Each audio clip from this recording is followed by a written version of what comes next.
Welcome to Chisma y Chaos, available on all podcast platforms: Spotify, YouTube Podcasts, iHeartRadio, Apple Podcasts. All podcasts are available, ready to listen.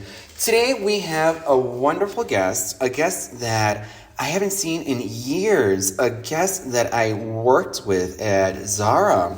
That is right, the clothing company. Someone that I admire, someone that I truly treasure, and her humor, her sense of comedy is absolutely genius, a little dark, just like mine. And she became a DJ with psychedelic sounds and amazing beats that I am fascinated by. And I am so glad to introduce this amazing DJ that I consider a close friend. And without further ado, we have DJ Ermmz from the Windy City of Chicago.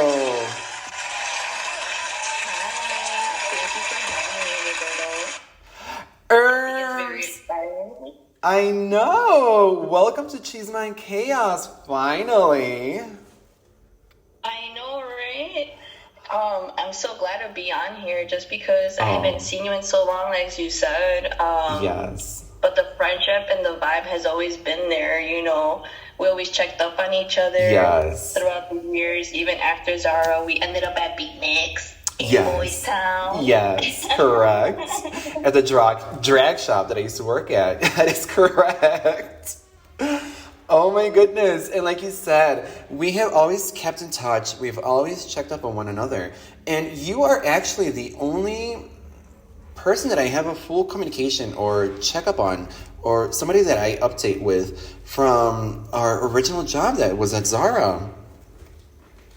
And I'm always like, I was like, how's my little fluffy girl doing? My little DJ?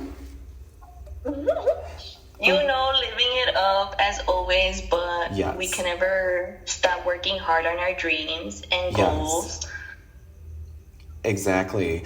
And I am so proud of you. I really am. I've listened to your SoundCloud account. Your EP is amazing. Absolutely love it. My favorite track, Magic Nights. Love it. Thank you. I think that's I love how it's really underrated, and it's probably my favorite one on that EP. Oh, it's so cosmic. Yeah, thank you. I don't know, I just felt a lot of positivity in that one. And at the end, I don't know if you know, I can't say I sampled it, but when I was playing around with it, right at the very end, I just thought about Party Boy because of Jackass. Mm-hmm. And just I'm just I need to get a lot of influences from here and there. You know, if anybody else hears it, I'll be this is what my idea was, but it was different. It really is. And something that I really like about your sound is that not only are you a DJ, but you also implement your vocals. That's very, how can I say, it's something that tips around the verge of DJ and artist as like a musical artist, which is not very common. I can't think of a DJ that does that. Possibly at the beginning when Grimes first started. She started off as a bit of a DJ, and then she would implement her vocals, and then she just transcended into becoming just a full-on vocal artist. No, I did not know that. Yeah, she did. And also, Little Boots, she was another one that would play with just beats and then add a little, she would sample some of her vocals and do that. Uh-huh. Not a lot of DJs do that, but that's what makes them stand out so much, because they don't rely on a guest artist. They do their own beats with their own vocals, and I think that it breaks that barrier and it opens up to, a different dynamic of DJing. The music production side and the audio engineering, it's so great. That's one thing that I kind of like about Eric. I don't know if you remember him from Zara. He was the one that told me, don't go to school and learn that on your own. Mm-hmm. And honestly, that was the best thing I ever did, because I ended up getting my house. Yes. And then I didn't go to school, but I still ended up like a couple of years, after getting my house. I ended up, starting to produce music and DJ. So that's one thing I really appreciated, like, throughout the time that has happened. I learned a lot on my own. I know without my experience right now, I think if I had more time on music, I would have had more stuff out. But I had to take a step back and basically not fulfill everything, but like actually perfect my sound and my production wise and mixing. Because if you listen to the EP, the old one is not that mastered correctly. I just rushed things and I just wanted something out. So I think it was in December, but last year somehow, I met this guy on Instagram and he basically became my mentor. Nice. His name is Mark. And like I just asked his opinion about my stuff and I'm just like, hey, like, can you take a look at it? He liked what I did, obviously.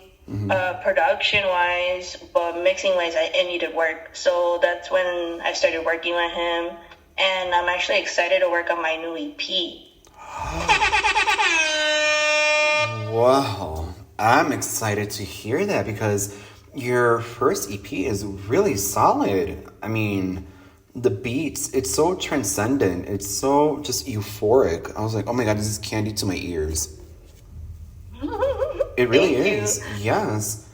Ermmz, let's rewind a little bit. Let's go back into your history.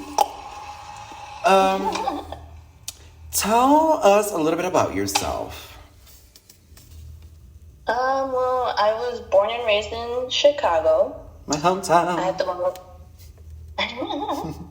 Chi-Town, you can't forget about Chi-Town. Exactly. If you move out. I know.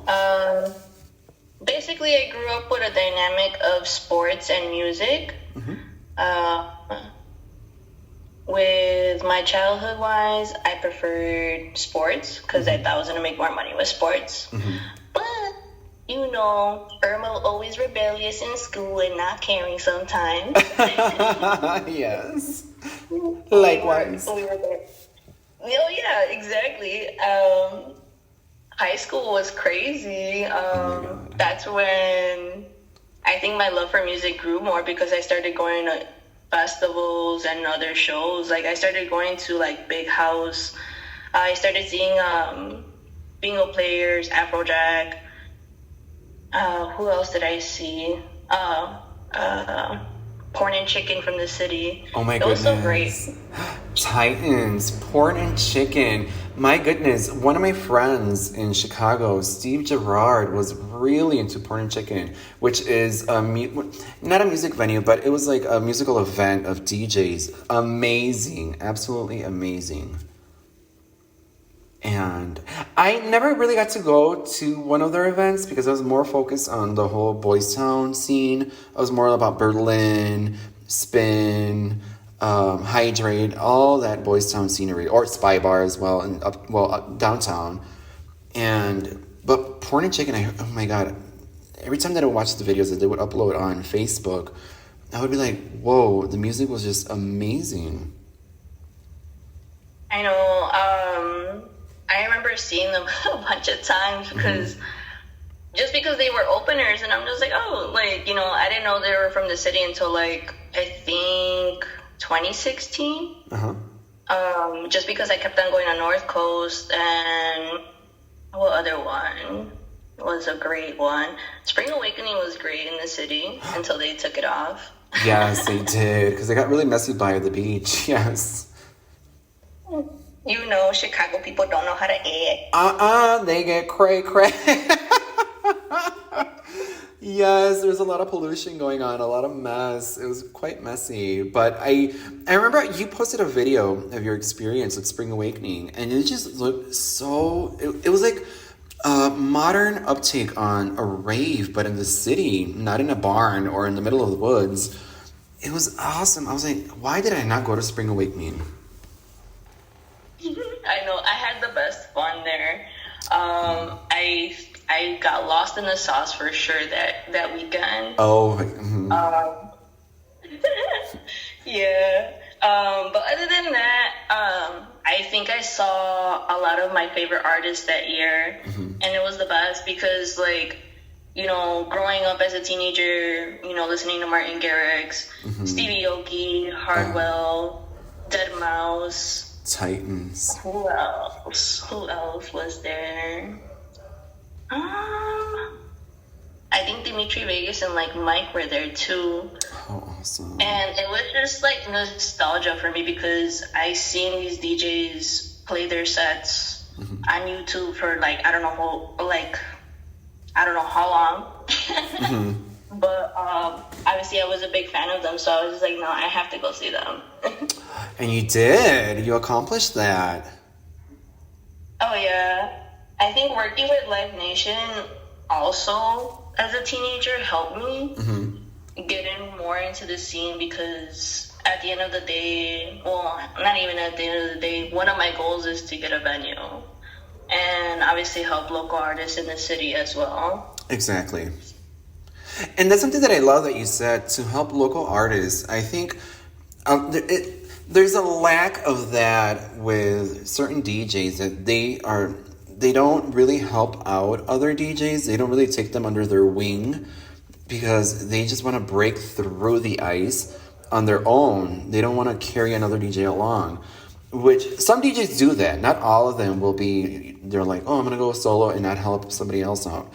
And that's something that right now in Chicago that I'm aware of, a lot of DJs, they have that strong sense of community. They help one another out, promote one another out. And I think that's amazing, and I think that the whole DJ scene needs that. They need that cooperation, like, oh, I'm going to help out my buddy, I'm going to help out my other buddy, whatnot, so we can all grow into that scene, break through. No, yeah, it's amazing seeing that. One thing that I like about most is one venue in Waukegan. It's called Base Station.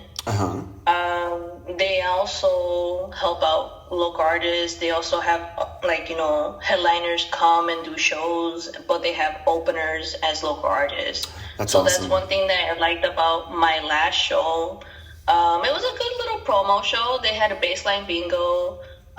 They had like prizes for North Coast, which was pretty cool. And that was my first time attending it because I know they had it last year. And I didn't go because of work, but like it was really cool playing it this year. Oh, that's awesome. That is so awesome. Ermmz, what made you choose the path of being a DJ instead of like a solid musical or vocal artist? I kind of don't like my singing voice. Oh, likewise. I did want to learn guitar. I still, you know, I'm dragging on that because I like the music production side better. Just because my brother plays drums, my dad plays guitar, and my grandfather played guitar. Obviously, I wanted to stand out differently from them. And that's one thing I've always been seeing in my production-wise is just something different every time. Obviously, like I said, I will have something familiar to other artists, but not exactly. Exactly. It's going to be adjusted to my taste. Which you're really doing a great job at that. I mean, you're doing an amazing job at that. It's something that your sound is really distinct. Talking about sound, how would you describe your sound or your genre?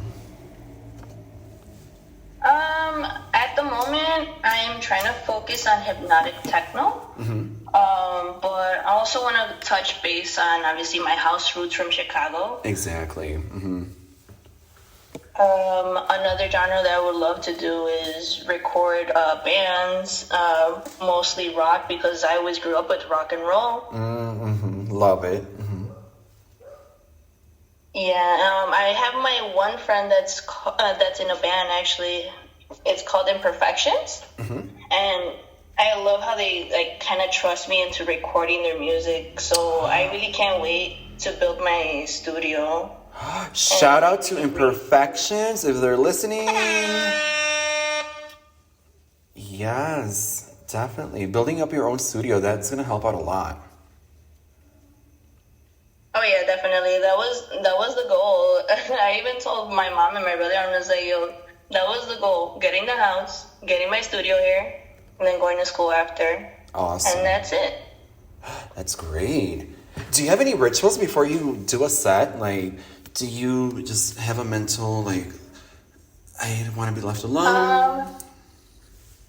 Sometimes, honestly, the one time that I really got nervous for a set was this baseline bingo. Just because I haven't used the CDJs that they have in a while. So I was just like, damn, like, either we're going to wing it or we're going to mess up or we're just going to, like, go with it, you know? Like, all right, whatever. If I mess up, I mess up.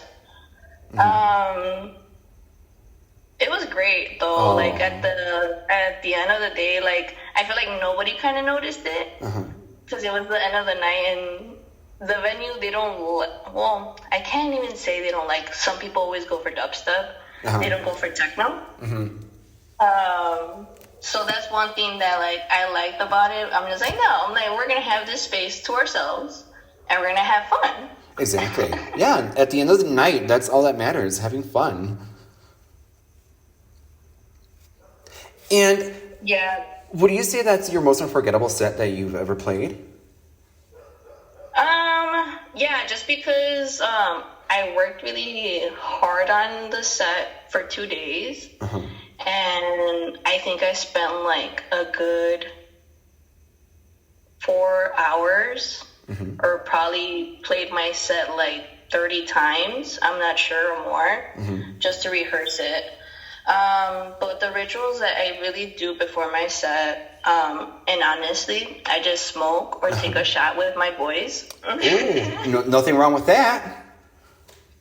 Just to calm the nerves a little bit, that's all. Of course. Like, if I had because DJs, artists, like, they all have, like, a writer's list. Like, they usually, I know that Mariah Carey has a really long, lengthy list. She, like, requires having candles, having a specific champagne, whatnot. With me, it would be, I need some 40s. I need... Yes. Have me a 40. And so I could get loosey-goosey. And that would be, like, on my writer's list. What would be on your writer's list? Honestly, I mean, besides smoking and probably listening to, like, I don't know, a badass song or something. To amp you up. Yeah, I would probably say I would warm up to, or jump around to real quick, Welcome to the Jungle by Guns N' Roses. Love. And then I'll feel so much better after that. Yes. You know what? A lot of people won't believe me by saying this, but that soundtrack by Queen of the Damned, that soundtrack just gets me really energized. It gets me really hyped. That song, Slept So Long, like that. Oh my goodness. I'm like ready to go. Hit it. I'm like, honestly, yes. That's one of my favorite songs in that soundtrack. Yeah, mine's too. Yes. It just gives you energy. Like, it makes you want to, like, smash everything. Like, I'm going to kill it. Like, I know, it makes me feel powerful sometimes. Thank you. Yes, it really does. It's such an awesome song. From that whole soundtrack is actually amazing. I absolutely love it. Ermmz, who are your biggest musical influences? I think I would start lyrically with The Doors because I love Jim Morrison. Me too. I think that was one of the artists that really stood out to me growing up. And then Kurt Cobain. Oh my goodness! You're reading out the 27 Club artists. Oh yeah, definitely. That's one thing I love about the little club and like the artists that stood out to me. Like, I always loved their music. Growing up with them, I was just like, hell yeah. Like, they spoke their true feelings sometimes. Jimi Hendrix, Janis Joplin, Amy Winehouse. My goodness. Tragic souls, but they were so raw, so unfiltered. they just, like you said, they would open themselves and expose their feelings, that emotion. Amazing. I know. That's one thing that I kind of like. When I write them as poems, but the emotional is there with the bass and like other beats, you know. So that's one thing that I like about that. Like I connect my words with the sounds. Oh, that's awesome. That's what truly shines, you know, and people connect to that. People will relate and be like, whoa, that is powerful, that is sentiment. Yeah, that's one thing that I really loved about festivals. Like, you know, you go to a different stage, you know, it's either really hard dubstep or you could go to a deep house and just vibe out and just chill. Exactly. Yes. Vibe out and chill and just lose yourself into the beat, to the music, to the environment. Oh, yeah. All the time. It's always worth it. It really is. Have you ever had a total disaster, like on the decks? We want the chisma. I can't say a total disaster. The only chisme I could probably say is that my first back-to-back, I was kind of doubted by the guy that I went back-to-back with, but, like, I was just like, bro, like, you know, we're both here to have fun, you know. I'm trying to, you know, share my music just as you are. Exactly. And, like, this dude did not let me touch the decks at all. Like, he didn't let me mix. I think I only mixed, like, one song and that's it. And, you know, obviously my friends that were there, they were looking at that. They were like, dude, what the fuck? Like, you know. But basically, at the end of the night, you know, they came up to me. They're like, we know that you picked out those songs. You know, like that was you. We could tell that, it was a total different vibe. So that song was like, that's why you gotta work together, you know, to create a better vibe for somebody or a crowd, you could say. So that's why I'm just like, I don't want to really say his music was, you know, not a beat, but like it wasn't matching the vibe that I was trying to create too. It was a clash. Yeah, kind of, you could say. But at the end of the night, you know, we both had fun. Good. He kind of said sorry. I don't remember. I got drunk afterwards. Oh. But yeah, I was driving and I was just like, you know what? I'm gonna get drunk a little bit. They close at 2.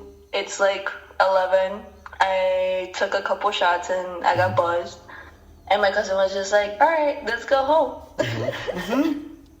I mean, and like you said, at the end of the night, you guys met and you guys were like, you know what? We might have had a little bit of a difference, but at the end of the night, what matters most is music. Oh, yeah, definitely.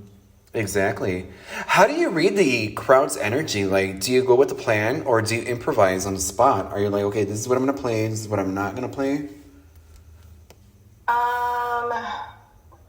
Sometimes I do have to read the crowd for sure.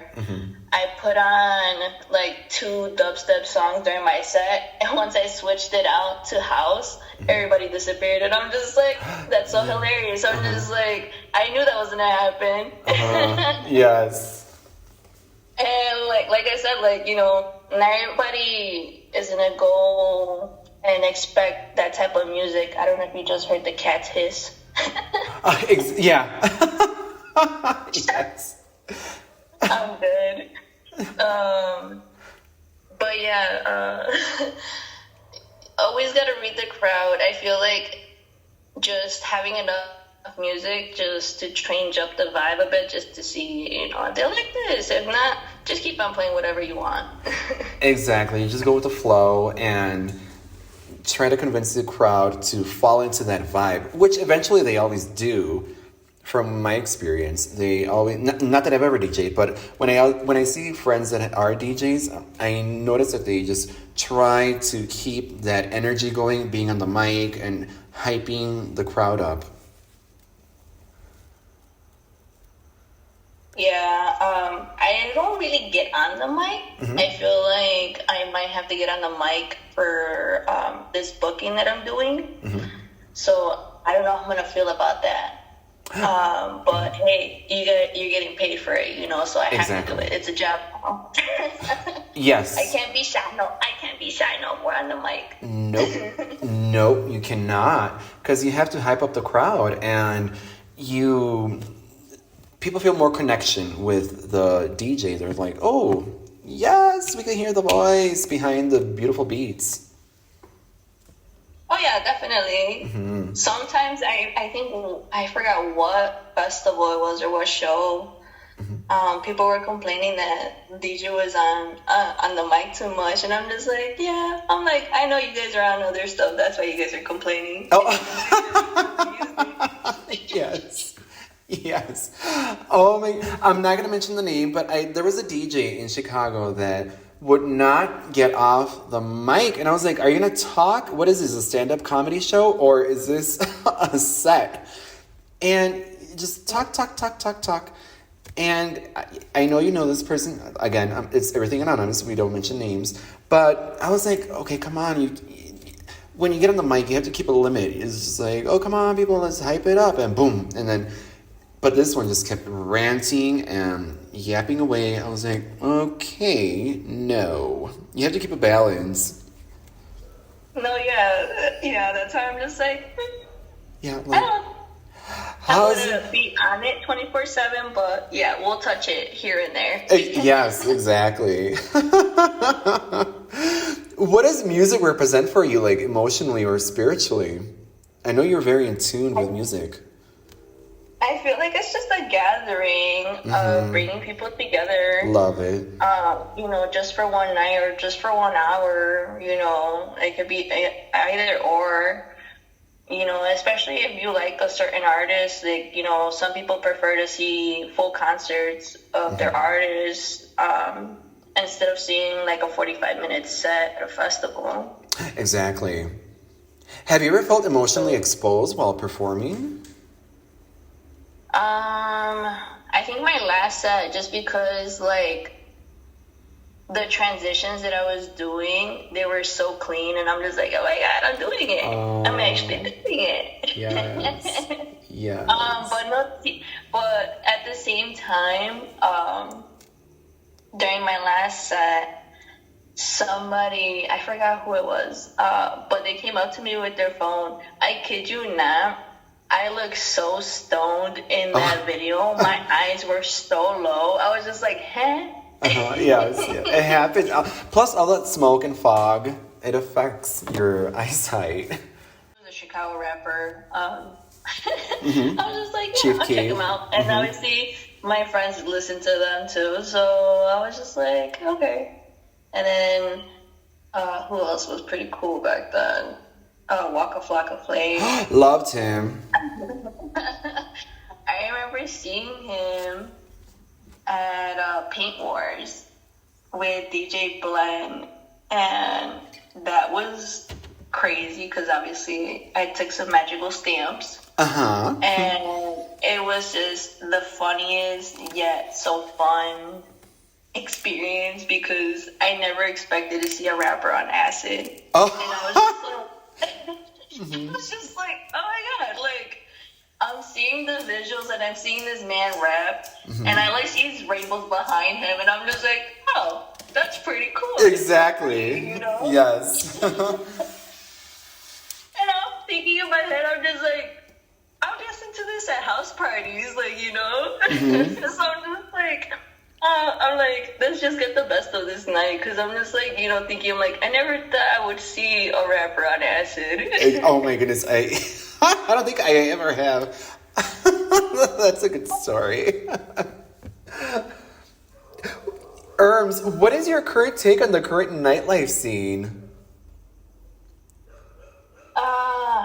To be honest, I can't even say much about it, but I know, in the city, a lot of straight bars are really popular. I haven't really explored straight bars just because I'm all with the guys and stuff like that. People be thirsty. Thirsty. Yeah, that's one thing I think I like about festivals. Nobody like wants to mess up your vibe. You just, they see you dancing, they're not gonna bother you. Exactly. Yes. Other than that, I mean, I miss the nightlife in Boys Town for sure. Oh my gosh. Ever since Berlin like closed, I haven't been to Boys Town that often.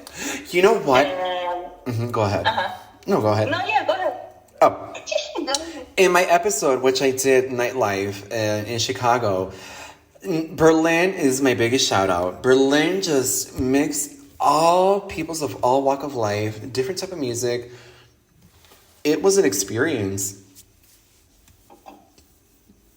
Yeah, I don't know what was the last time I was there. When was the last time I was there? I don't know, but I was obviously drunk with my cousin, and we went. I don't know what were we doing before that, but we ended up in Boys Town, and I'm just like, dude, let's go to Berlin. And little did I know it was gonna be the last time I was gonna be there, and I was just like, that's so sad, because I was going there since like I was like 21, so I was just like, damn, I'm just like. Just like that. Poof. It did. And Berlin, my goodness, it spawned so many DJs. It spawned so many drag queens and artists, like from the Chicago nightclub scene, like JoJo Baby. Oh my goodness, the list goes on. Sissy Spastic, Pearl. Berlin was truly just dynamic. I cannot praise Berlin. It's so sad that they had to shut down. I know. I think the best time was when you were on stage with 2 drinks or something. Right, slipping and tripping, all buzz, like, woo, bloop. Tipsy tumble. Oh my goodness. Yeah, I remember taking my friends there after our concert. I was just like, yo, let's go to Berlin. I'm just like, I want to keep the party going. Exactly. And they're like, oh, like, how far is it? Because it was by the Rivera Theater, by the Aragon. Berlin? And, yeah, because Boys Town is, like, not that far from there. Berlin was right next to the Belmont train stop. Like, right next to it. Yeah, and then it's off Lawrence, the Aragon. Correct. The Broadway stop. Yeah. Yeah, that intersection is so terrible with traffic sometimes. Yes. It's like we're going from Uptown to Boys Town, which is right in kind of surrounded by Wrigleyville. My goodness, the dynamic. Yeah. I know. I can't wait for Pride. Pride. Oh, Pride. I can't do Pride. Well, I stopped going to Pride because it's just so. It's right at the end of. Is it July? Yes, right? No, June. Oh, at the end of June. It's just so hot, so sweaty, and then it rains. And it's just, it's too much. I was like, I can't do it. I stopped going. I was like, I cannot do it. And then people get just so sloppy, and you're just like, oh. And then the porta potties, there's vomit and shit everywhere. No, seriously. No, yeah, like, even, like, back then, like, as a teenager, going out just to see the parade and getting drunk, and then just going back home because I couldn't go into the clubs. It was just a good time. Now, I don't even go, and, like, the last time I went was, like, after I broke up with my girlfriend, and I took my cousin. I'm like, yo, let's go get drunk. I kid you not, Roberto. Me and him drank so much that I didn't feel drunk. You were just an autopilot. Yeah, we were at Hyder just dancing and sweaty. Yes. It was great. It was great. You're like, this is live. Oh, yeah. They had the dancers on the bar. You already know how it gets at Hydrate. Oh, my goodness. Yes, with all that steam blowing out and woof. I remember that. I remember them days. Oh, yeah, definitely. My goodness, yes. But the nightlife scene has changed so much. Before, like, talking about Berlin, it was just a mix of so many people. You could either be straight, gay, bisexual, transgender, a drag queen. it would unite everybody. People didn't care about your orientation. People just cared about the music because Berlin had amazing music. Oh yeah, definitely. We took my oldest brother, my straight brother, basically. He's like, oh, like I want to go with you guys to Berlin, so we went Halloween, and The he got us best. drunk, Oh. and like it was so hilarious because this couple wanted to kidnap him. And Oh my God. But the funny part was that it was a straight couple, so he's just like, oh my God, he's just like, where'd you guys bring me? And like I died because we were all in costumes, you know. And I'm just like, yo, like I'm ready to go home. Like it was like 3 a.m. already. We took a taxi back home, and yeah, like I just told my brother, I'm just like, all right. Well, that was a good time. How was your first time at Berlin? He's just like, besides the couple trying to steal me, it was fun. Yes, people couldn't complain about Berlin. It was so non-demographical. It was so non-sexual orientation. It was just music. It was just fun. It was, in my opinion, it was like the Chicago's version in the modern era of Studio 54. Just everybody just uniting as one and enjoying music. Oh yeah, definitely. I could agree with that. Yes. Just everything about Berlin was just amazing. It really was. So sad that it shut down. But, you know, the pandemic really shut down a lot of spots, unfortunately. Oh yeah, definitely. Another question that I have for you is, have you had any hardships being, or any barriers being a female DJ? Like, I know that a lot of female DJs have a hard time being DJs. One person that, and I know you're going to be like, oh, side eye, Paris Hilton, she really kind of broke that barrier. She became the highest paid female DJ in the industry. But female DJs in originality, they have a really hard time breaking through the DJ scene. Have you ever had that problem? They're like, you're a female DJ, they're a little bit iffy. Not yet. Oh, that's besides my first back-to-back with the guy, besides that, but not like like a controversy towards my performance, not like that. Hopefully not. But I feel like if they hear my sets or just like hear about me, they'll be curious. Other than that, I would say from me, you could expect the unexpected, just because I always impress myself, just with anything and that comes in my way, you know, obstacle-wise, stress-wise. And that's what sets you apart. You know? Yeah.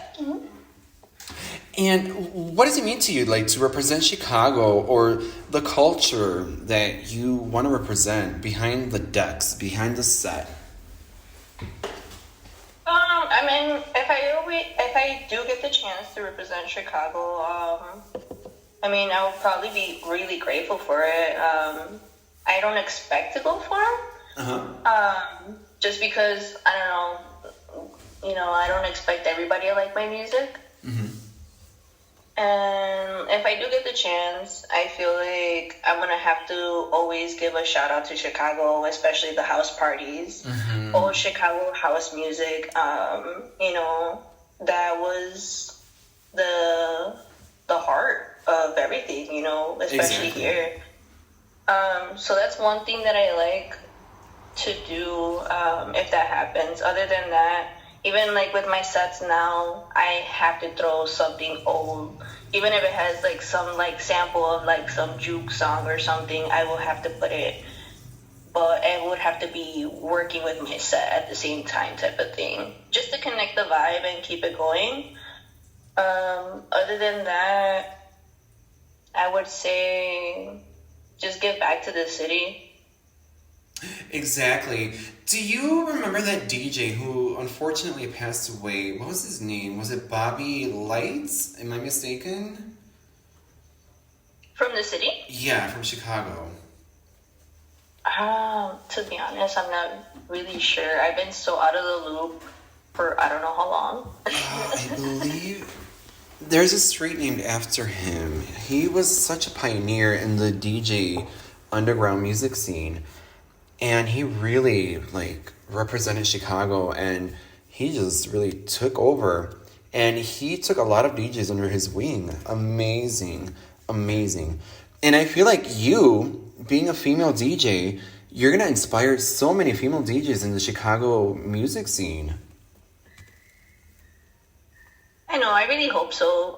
Just because, like, you know, it is really hard to be standing out in an industry that's run by men, you know? So it's a little bit, like, doubting for the women. Just like in sports, you know? So I'm like, if I could do sports, I could do music too. Exactly, yes. And that's inspiring. And how do you see artificial intelligence and technology changing the DJ world? A lot of DJs are using artificial intelligence, music beats, and whatnot. I mean, I know others would say it's laziness. I kind of agree with it. I mean, I know some people don't want to work with, like, you know, or not even work, or look for other people to help out with, like, vocal-wise. Me being me, you know, being a goofball and all, I'm gonna try different voices for sampling or whatever it needs to be done. You know, I can't really say I'll depend on AI just because I feel like I'm that type of adult now that I'm old. You know, yeah, of like, course. am I actually using this right? Yes. So that's why, like, even with my new phone now, I'm just like, I think I set it up right. I'm just like, I just need a phone to pay for my stuff and call people when I need it. Other than that, I don't think I could depend on it. AI, I think it is changing the music scene, but, you know, everybody sees it differently. Obviously, some people see it as like, hey, I'm getting work done. Exactly. Or some people it's just like, where's your creativity? You know? It's that blockage. Either you're going to depend on human creativity or technology. Exactly. You nailed it. You really did. Like, some people do see it as a blockage. Some people see it as a lack of originality. But at the same time, some people know how to manipulate artificial intelligence and artificial intelligence assistants, and they know how to co-work with that AI system and create beats that they can direct their AI assistants. And like you said, it all depends on keeping that balance of you also putting in the work and not fully depending on AI. No, yeah, definitely. Yeah, other than that, I can't really say much about AI. You know, I know it's changing a lot of stuff, for sure. It's the future, if you think about it. No, yeah, it really is, because even the other day, I just wanted to laugh with this customer, and, like, I was going to feel better if I laughed, so I just walked away. Because this lady's just like, why do I have to pay at this self-checkout? Oh, my goodness. I'm just like, girl. I wanted to be like, do you do this at Target and at Walmart? Like, you know they have self-checkout too. Like, you buying clothes. So I was like, I'm going to walk away. I'm going to send a manager to you. You know, you could talk to them about that. Like, I'm going to argue with the screen. No, it's just like, I don't know how else to talk to you. Like, girl, just pay. Yes. Like, I don't know how else to tell people, like, bro, I'm just gonna go back to the stock room. Exactly. And, like, I love how some other person that I love working with, they're like, Irma, how you deal with that? I'm like, girl, walk away. Honestly, you don't want to insult nobody, that's fine. You don't want to say something stupid, that's fine. Just walk away. Like, you don't have to say something to them, you know? Because if you say something, you could get in trouble. So I'm like, dude, just walk away. Let the AI take over. Literally. And like I remember one guy made a joke. He's like, "Oh yeah, you guys are out of a job, right?" I'm like, "I know, right? The future's so good." It's so bright and wonderful. Yeah. So that's why, like, I don't know how to answer you, either sarcastically or in a smart way. Like, Exactly. I'm gonna walk away. Yes. Let me sit back. Yeah. Let me go pull these replenishments. Right. Exactly. Ermmz, are you team vinyl, digital, or hybrid? Honestly, I haven't touched vinyl. I would love to touch vinyl. I would love to do a hybrid set just because I have a drum pad and I would love to test it out with my controller. There was a reason why I bought it a certain way. Just to connect more devices. Who knows how much hardware I could have connected. Yes. So that's one thing that I love about seeing some techno artists do live sets. And it's so crazy how they manipulate it, and I love it. You know, they really make you feel that build up, that drop. In general, yes. You know, like either you're gonna dance or you're gonna be feel amazed and then you're gonna dance. Like you're still gonna shake something at the end of the night, you know? Correct. Yes, agreed. Yeah. Other than that, the preference, I mean, I feel like the way I was learning from either just mixing on the computer to just actual decks, I feel like I could master it, you know? You're really good with technology. I noticed that. You're really good at creating your art, creating your beats. I cannot throw any more flowers at your first EP. It was such a solid piece of work. Thank you. It really is. Thank you. And go ahead. Oh, what I was going to say, for a lot of DJs that create their first EP, it's so like... It's a little bit like rough on the edge, but yours is just so fluid. It's in you. Like you have that talent, and you were born to mix tapes up and mix all that track. It does. Thank you. I love it. I really That's did. my babe. That's your baby. I think it took me a couple months to do that. That's because like I felt like I just needed to get my name out there already. And like right away when I had Ableton Lite, it was like the beginner version. So I was just like, hey, let's see what we could do with this. And yeah, it ended up being something cool, and like it made me invest into Ableton Suite. So that's one thing I got recently, and I'm just exploring it. You want to know something funny? This is a fun fact for you and for the listeners, that the intro for Chisma y Chaos, it is a beat that I created. And yes, it is a beat that I created because I was like, oh, I'm going to create my own song. On iPhone, you have that, what is it called? Band system or... BandLab? What is it called? BandLab? Yes. And I was like, okay, let me create my beat and then make like a little techno-y dance beat, a dance song. And I wanted to be really ghostly, like my voice to sound really whispery. And when I started the podcast, I was like, okay, I need an intro.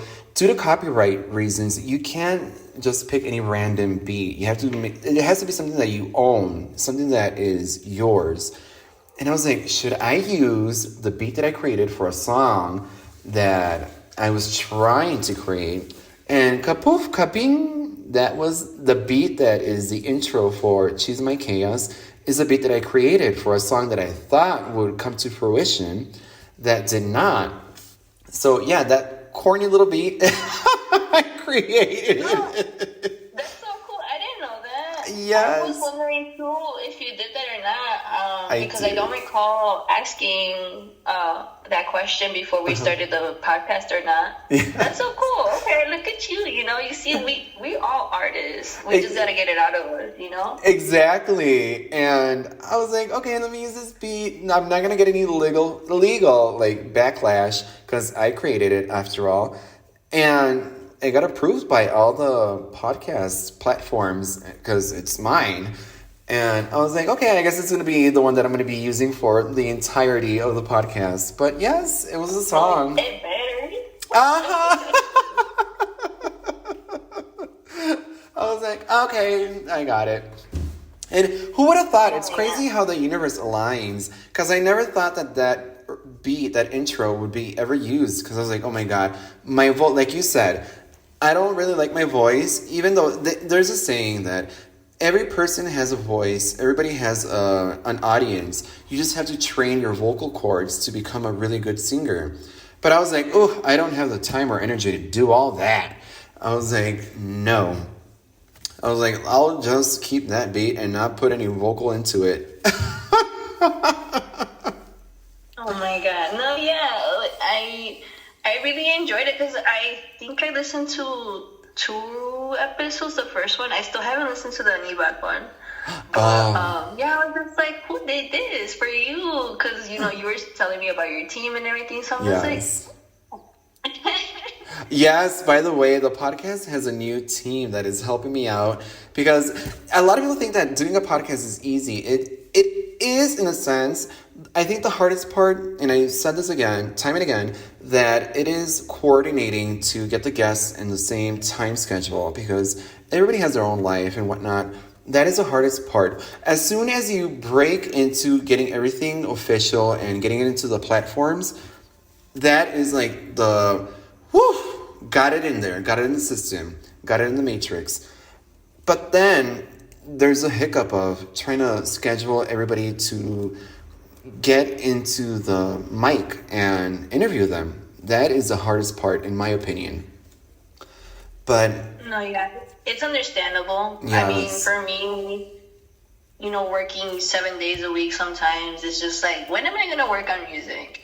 Yes. And yeah, like, it's either you're going to do it now or stay up a little bit or get up early on your day off and then just work on music. You know what? You have to hustle. And it eventually pays off. Like, the podcast has gotten so many traction. It has gotten so many listeners. I've gotten so many emails from the episodes. I'm just, like, overwhelmed and amazed and truly touched, and I'm like, wow, it's really rippling out, and I'm so happy that it's doing that. But enough about me. Oh my God, I feel like I'm doing a commercial for the podcast, which is not about me, it's about you, my dear. What do you think? No, you're good. What do you think is the next big wave in the music scene? I mean, at the moment, I feel like R&B is coming back. I agree. For sure. I've been discovering new artists as I go on Spotify and stuff like that, around SoundCloud. Doichi. And I love Jessie Reyes. Likewise. I think she's my favorite so far at the moment. And I'm just like, okay, girlfriend, you do you, boo-boo. Pokey. Yeah, and other than that, I love how Lady Gaga came back. With Mayhem. Other than that, I can't think of anything else besides, like, the EDM scene. I know techno's coming back, but it's more of the hard techno, hard style. Yes. I want to go into that, but I don't at the same time, not yet. Other than that, dubstep is up there for EDM. I feel like rock is coming back too. I forgot who's coming up with an album. I think is Alternative 2 for All American Rejects. And who else? It has a new album that I saw. I'm actually excited for, but I can't think of it. Oh well, but I hope more Blink 182 albums come out. Oh, that's for sure. I think 9 Inch Nails is coming out with an album, but I can't recall either. I know Avenged Sevenfold is coming to the city with System of a Down. And I don't know who else. I think Pantera came the other last year, I think. I'm not sure. Mm-hmm. But hopefully metal comes back as well. Mm-hmm. Just because that's one thing I would love to see. Yes. I'm really good at predicting musical trends. I am so good. I am a wizard at what's going to be the new next thing in music. I'm so good at that. That's something that I'm really proud of. I knew that disco was going to come back, but in a new format. All that disco music, all that glittery, all that jazz. I was like, disco's going to make a comeback. One that I did fail at. I had predicted that reggae was going to come back thanks to Rihanna if she were to come back. I was like, Rihanna's going to create a reggae album and she's going to bring that whole reggae vibe back. But she has refused to make an album. I don't know why. She's so busy promoting her other projects. But I was like, okay, reggae's going to come back and make a big impact. It did not. But disco came back hard. All these albums that were released, it was disco-y, Dua Lipa, all these other artists, Kylie Minogue with Param, and it was just a lot of disco-y songs. Elton John with Britney Spears and whatnot. It was really disco-y. My prediction for the new wave of music in the nightclub scene, I personally believe that the 90s are going to come back. The Venga Boys with DJ Dansky del Mundo. That whole, Euro pop, Euro dance. I feel like that's going to make a comeback in a different format. Upgraded, obviously. When Alice DJ came off with Better Off Alone. Kim Petras did that with Nicki Minaj. And I feel like in the nightclub scene, that's going to come back, but in a different format. And I also agree with you that rock and roll is going to come back, but more advanced. Lady Gaga tried to do that with Disease, that her first promotional single. It didn't hit off as big because she mixed too much of the electronic vibe with rock, but I do believe that's going to be the new wave of musical trend. I hope so. We always need something new. Exactly. In the music scene. Just because some people would say they do get tired of hearing the same stuff. Exactly. And that's me with the radio sometimes, and it's just I heard this song yesterday, and I'm just put something on that's different. Stick to the 80s, but a different song, Exactly. A different beat, not something that's so sampled. Miley Cyrus released End of the World, which is very sampled by ABBA. And another artist that sampled that beat was Paulina Rubio, Mio. And it's it's a rehash of a similar beat. And you have to create a new beat, which it will happen, especially with the new technology, with AI, with all that's going on. It's going to be a new sound dynamic, in my opinion.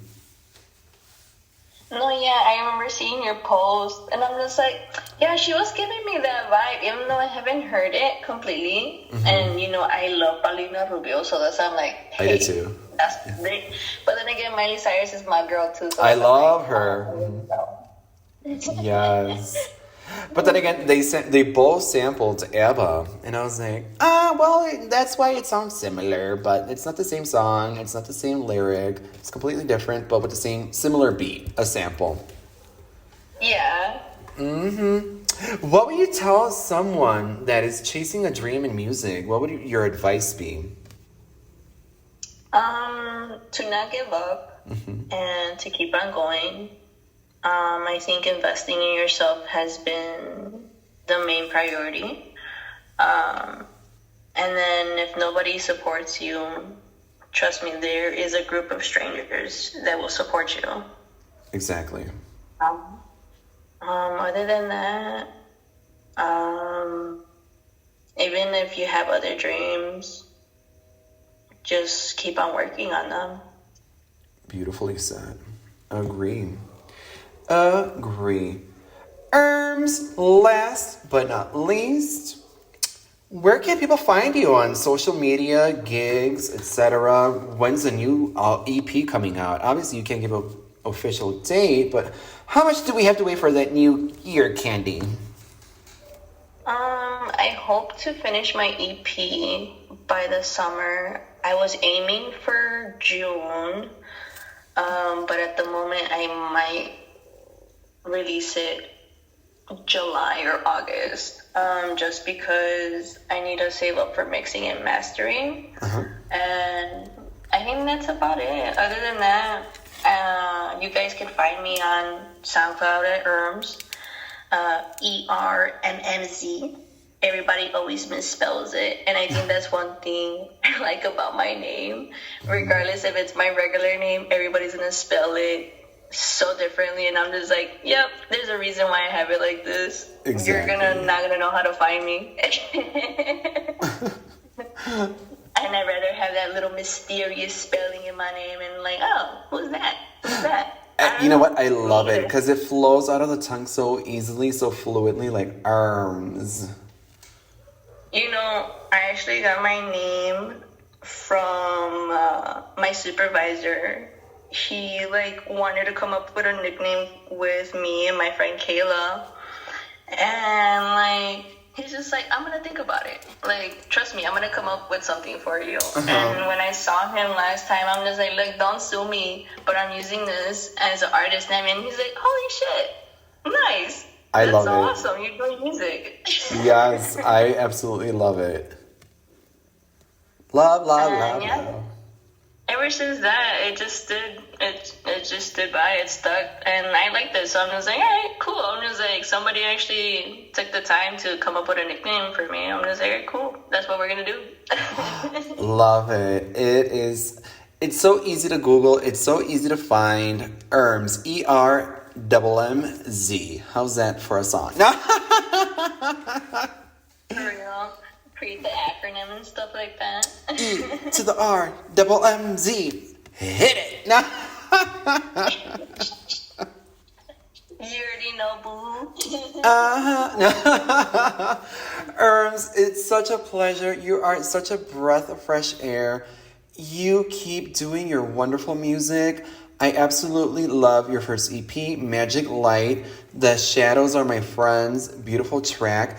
And your haunting voice in La Vida Llena de Sorpresas, amazing. Love it. Love it. And thank you so much. yes, to all the listeners, I did include the link to Ermmz SoundCloud account if you want to listen to her wonderful tracks, which I highly recommend. It's an EP with 3 tracks that are just completely electrifying. The synth, the beat, the transition from one beat to another, it is amazing. Love it. I cannot wait till you drop your second EP.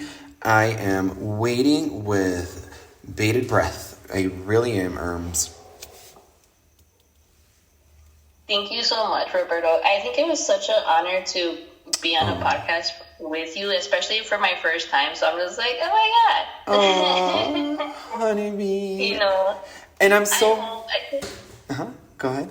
Go ahead. No, you were going to say, I hope. No, I hope I do visit you because I need a really good vacation. And I think that's one thing that we always talked about. We got to go visit each other. Yes. And you need to visit me here in La Piedad so you can burn up the dance floor with your bombastic tracks and let them know what real music is. Mm-hmm. I hope so. I'll carry my USB over there. Yes, sure. That is a must, definitely. Well, this episode has come to an end, and the link for Ermmz SoundCloud will be included in the teaser trailers that I have done for the promo. And we're going to end this episode with Magic Light by Ermmz. Beautiful, my favorite track on the wonderful EP. And Ermmz, any last words before we say goodbye? Stick to yourself and do good. And keep it real. Oh yeah, always keep it real. Don't be on that foo-foo shit. Thank you. Yes. Again, it was a pleasure to be on here. Oh, thank you. I hope the listeners enjoy the EP. Yes. And I know they will. All right, ending the Chisma y Chaos episode. We're ending it with Ermmz' track from her first EP, and it is Magic Light. And with that, we close it off with Love and Magic Light. Hit it, motherfucking DJ.